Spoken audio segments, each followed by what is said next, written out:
think when, and eventually racism is going to be solved in this country, I think it gets solved by poor and working class white and black people. I honestly think that that's what, one of my heroes is a guy named Popeye, who was a moonshine runner, who got convicted of a federal case of moonshine, and he chose to kill himself versus go to federal prison behind it. Damn. And that man, no matter how he felt, I don't know how he felt about black people or didn't, but what I do see him as a hero is because fuck the government. The government can't say this is liquor to sell because they put a fucking tap on it. If I can create this liquor in my backyard and sell this to my neighbors, I should be able to do this. Yeah. Because there are mafias and Gestapos that literally just run the liquor business in this country if you've done any business. So I'm like... the Kennedys. Nobody want to have that just conversation. Saying, Scott, you know what I mean? Yes. They still getting paid. So right. I think that there's a wisdom in being Southern that rarely goes acknowledged, that you've taken up north and you've given. Now that wisdom has gotten you and me in some trouble.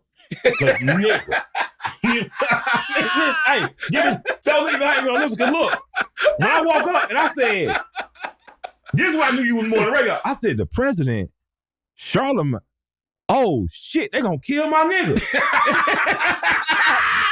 if they ain't kill you for Reagan, we be all right. Exactly. So I make Reagan right, but years later, what scared the shit out of me was when WikiLeaks dropped the file and it said it was Hillary Clinton's, I think her campaign manager, I guess Killer Mike didn't get the message.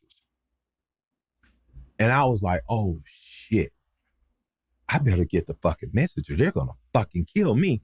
And then I called my lawyer, made sure I could print the t-shirt up and made a lot of money off the t-shirt, right? Yeah. But I have been one of those people who I've probably known the government has probably peeked or looked at me since I've been about 16 years old. The government obviously is probably like peeking and looking at you for the last 10, 15 years easily. What did it feel like waking up to a tweet from the president essentially slandering you? Because there's a journalist, he didn't give a fuck about a radio host, but you affect the way people think.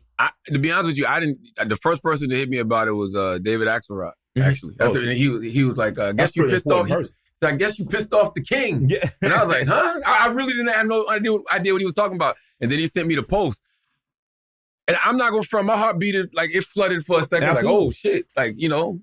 But after that, it's just like, hey man, this is what comes with the territory. This ain't the first president I pissed off. Yeah. Joe Biden looked at that camera and said, if you don't know whether to vote for me or Donald Trump, you ain't black. Yeah. So it's just like, this is the life I chose. I went on Laura Trump's show on Fox News and I expressed, how I feel like his policies have not been working for working class people. That's all I care about at the end of the day. I care about the poor and the disenfranchised. I care about people having more money in their pocket, some food on their table, and a roof over their head. If you making it hard for those folks, I got a problem with you. I don't care if you're a Democrat or Republican. I remember being in Maryland early this year, man, for my daughter's cheerleading competition.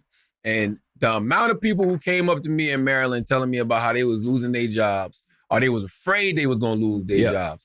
Black people, white people, these are just people who work for the government. And I was just like, damn. So to see everything that's happened with those, to see these tariffs putting, extra stress on people's pocket, that shit don't feel good. I'm a person, I go back to my community in Moss Corner, South Carolina. I'm always doing something in my hood. I was just there a couple of weeks ago doing my 10th year of backpack giveaways, you know what I mean? But now it's not even just backpacks. We do backpacks, school supplies. We got the food trucks out there giving away free food. Man, when a mother comes up to you with their child and the child asks you for $4 for an icy and you're like, nah, everything's free. And then she was like, oh, I forgot everything's free. Yeah.